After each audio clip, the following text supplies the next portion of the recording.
Welcome, fellow explorers. Today our journey isn't for lost gold or ancient tombs, but into the heart of Eastern European folklore, a world woven from imagination and history. These aren't just bedtime stories. They're the cultural DNA of nations, passed down through generations, shaping identities and offering a moral compass. Folklore is an ancient map, charting the fears, hopes, and beliefs of a people. In Eastern Europe, this map is a rich tapestry of Slavic, Baltic, and other influences. Each story is a landmark, a warning, or a lesson. Why you shouldn't whistle indoors, or what happens if you wander too far into the forest after dark. These tales were the original survival guides, teaching respect for nature and caution toward the unknown. When you explore a remote Polish forest or a crumbling Romanian castle, you feel these stories in the air. They're as much a part of the landscape as the mountains and rivers. Locals often speak of these myths as a different kind of truth, a cultural truth that has sustained them through centuries of change. Understanding this folklore isn't just about monsters, it's about unlocking the soul of a region. In this essay, we'll explore how these stories have been captured and presented to a global audience, especially through documentaries. We'll meet figures like Baba Yaga and the Rusalka, and question how modern retellings balance history with compelling television.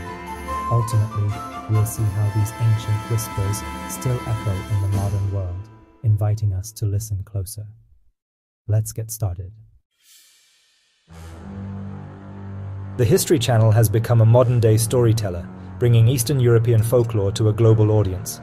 Through series like Ancient Aliens and The Unexplained, they introduce viewers to vampires, werewolves, and Slavic deities. These documentaries often frame myths as mysteries to be solved, taking us from our living rooms to the misty Carpathians or Polish forests. For example, a vampire special might travel to Romania, interview historians, and examine graves with stakes through the heart, presenting these as the seeds of the vampire myth. This approach engages our curiosity, making us feel part of an investigation. Documentaries also link folklore to real historical figures, like Vlad the Impaler, grounding myth in reality and making it more plausible and frightening. Dramatic music, shadowy lighting, and reenactments immerse viewers in the supernatural world. By carefully crafting the mood, these shows transform history into a thrilling experience, ensuring the folklore leaves a lasting impression. Few figures are as iconic as Baba Yaga, the witch of Eastern European folklore. She's not a typical fairy tale witch, but a force of nature, living in a hut on chicken legs, spinning and running at her command. Documentaries often present her as a complex figure, both fearsome cannibal and source of wisdom. Heroes must seek her out, facing impossible tasks. Failure means becoming her next meal. This reflects the dangers of venturing into the unknown, where nature is unpredictable but can reward the brave. Visuals of Baba Yaga flying in a mortar, with iron teeth and a bony leg, are drawn from centuries of tradition. These shows connect her to pre-Christian beliefs, suggesting she's a remnant of an ancient goddess of the forest and transformation. The chicken-legged hut may symbolize a bridge between worlds. By exploring these theories, documentaries elevate Baba Yaga from a storybook monster to a cultural and religious artifact. No discussion of Eastern European folklore is complete without the vampire. Long before Dracula, tales of the undead haunted Slavic and Balkan villages. Documentaries distinguish between the Hollywood vampire and the original Upper, a bloated, shambling corpse blamed for plagues and death. They trace vampire panics of the 17th and 18th centuries, using historical reports of exhumed bodies with fresh blood as evidence. Field investigations show graveyards with ritual burials, sickles across necks, stones in mouths, stakes through chests. This physical evidence transforms the vampire from fiction to a real fear with brutal consequences. Documentaries chart the myth's evolution, from peasant Uper to the charismatic count, linking it to Vlad the Impaler. They show how a regional belief became a global icon, forever changing horror. 10. Documentaries shape how the world sees Eastern European folklore, often focusing on the sensational, vampires, werewolves, witches.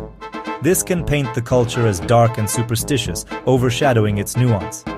While figures like Baba Yaga and Dracula are captivating, they're only a fraction of the region's folklore. Benevolent spirits like the Domovoi or Vila rarely get screen time, creating a skewed perception. Dramatic reenactments and ominous music frame myths as spooky entertainment, sometimes stripping them of deeper meaning. Yet these shows spark curiosity and preserve interest, acting as gateways to deeper exploration. They inspire viewers to learn more, visit sites, and read original tales. In this way, the History Channel becomes a custodian, ensuring these stories aren't forgotten. Documentaries walk a fine line between historical accuracy and entertainment, the Hollywood factor. They must educate with facts, but also keep viewers engaged with suspense and drama. Artistic liberties are taken. A historian explains decomposition. Then we see a vampire rise from the grave. Experts lend credibility, but interviews with paranormal investigators add mystery, sometimes blurring fact and theory. The best documentaries weave genuine inquiry with thrilling visuals, using myth as a hook to teach real history. Artistic liberties, when used wisely, can be a gateway to deeper understanding. 9. Beyond vampires and witches, Eastern European folklore teems with fascinating creatures. Documentaries sometimes spotlight the Rusalka, a drowned maiden spirit, sometimes playful, sometimes deadly, linked to fertility and ancient rituals. The Striga, a woman with 2 souls and 2 sets of teeth, reanimates as a demonic predator, possibly inspired by real medical anomalies. The Zmej, a Slavic dragon, can be monstrous or noble, sometimes fathering heroes. The Leshy, guardian of the forest, is a trickster who punishes those who disrespect nature. These stories reveal an ecological consciousness and a sense of humanity's place within the wild. Documentaries use these myths to explore the region's unique relationship with nature and the supernatural.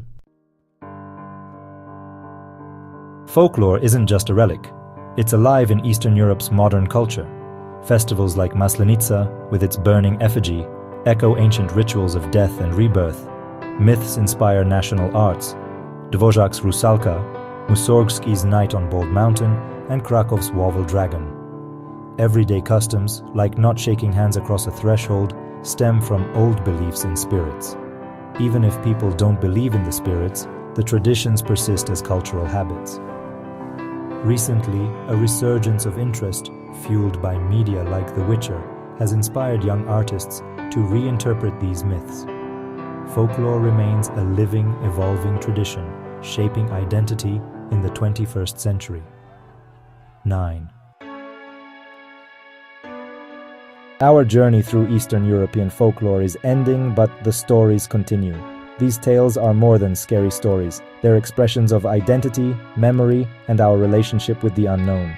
Documentaries act as new gatekeepers, balancing accuracy with drama, keeping these stories alive. They prompt us to ask, what fears did these monsters represent? What truths do they reveal? Let this be the start of your own expedition.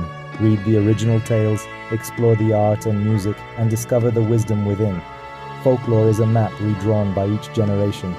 By engaging with these myths, we join the ancient tradition of sharing stories. The whispers of the old world remind us there's still room for magic and mystery. The expedition is never truly over. Go and find your own unknown.